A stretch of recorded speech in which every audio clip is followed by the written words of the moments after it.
What's up guys, Mark here with GCFC Training. Today we're out at the field. I'm gonna show you my top 5 dribbling drills. Now these are in no particular order. They're just some of my favorite drills that I've used throughout my soccer career. Hope you guys like this one. Like and subscribe for more and comment your favorite dribbling drill in the comments below.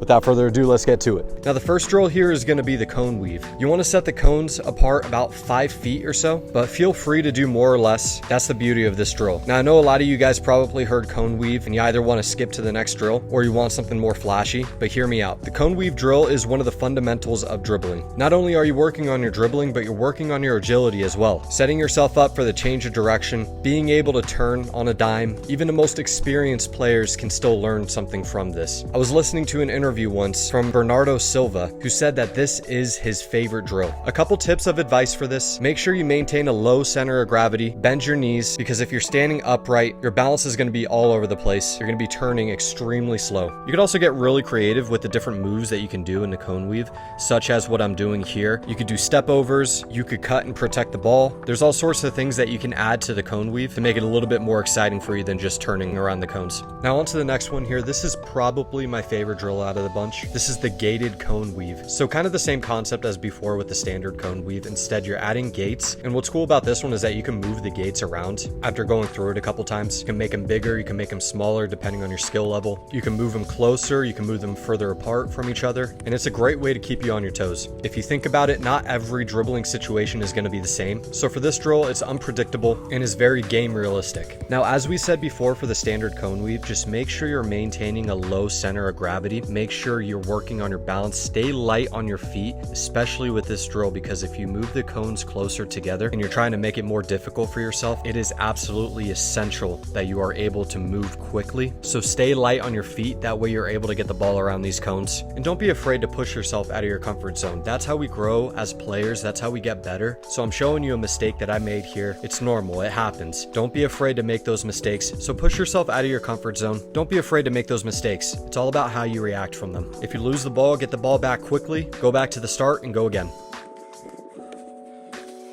Now going to the third drill here, this is the Neymar dribbling drill. I actually got this from 7MLC's channel. He said that he went to a game and saw Neymar doing this as a warm-up as part of his injury recovery. I absolutely love this one. You have 2 cones in the center, and the objective is to do a skill move and get around both cones. There's another variation where you could just put 1 cone in the center, but I like the 2 cones in the center because once you get past the first defender, there's always a second defender, so think of it that way. And it makes you think about the next move. It helps a lot with your reactions. As you get around the first cone, you have to think about your next skill move. How are you going to get out of this situation? So just get creative with it. You can do body feints, step overs, croqueta, roll over, anything that comes to your mind to get around these 2 cones. I also add a gate at the end for you to either dribble around or to cut back in the middle of. That way it's keeping you in a flow state and makes it to where this drill is continuous.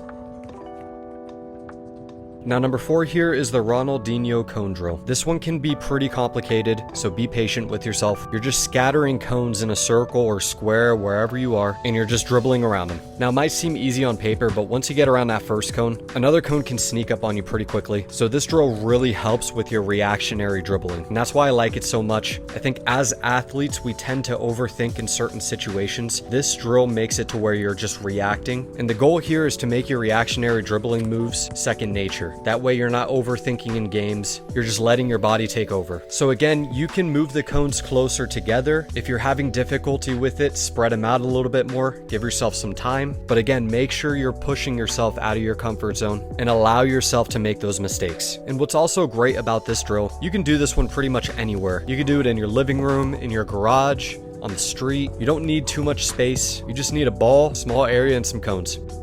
Now on to the final drill, probably the most important. No real name for it, it's just speed dribbling through a channel of cones. Very, very important for a lot of different positions. A lot of the times you'll find yourself on a break, in on goal, or you're running down the sideline trying to get a cross in. This drill will help you maintain control of the ball. When we are running as fast as we can and we're picking our head up trying to find a pass, it is very, very easy to lose control of the ball. You might have a bad touch, the grass that you're playing on might be patchy, gravity causes the ball to bounce. So the purpose of this drill is to maintain control as you're running as fast as you can. Now the proper form for this is to use the outside of your foot to push the ball. Now we do this to maintain our sprinting form. If you push the ball with the inside of your foot, you will not be able to run as fast as you can. So make sure you're using the outside of your foot to push the ball forward. Again, you might be watching this and you might think that this is easy, but if you watch a professional game, even the pros lose control of the ball. You have athletes that are paid over $200,000 a week that struggle with this. For me, it is one of the most important things to learn,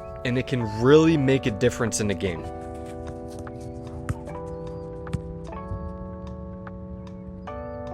Thank you guys for watching. I hope you guys enjoyed this one. I hope I was able to provide you guys with some great drills. If you do end up trying them, let me know in the comments below. If you enjoyed this video, smash that like button, leave a comment, subscribe, all that good stuff. Until next time, hope you guys have a great day.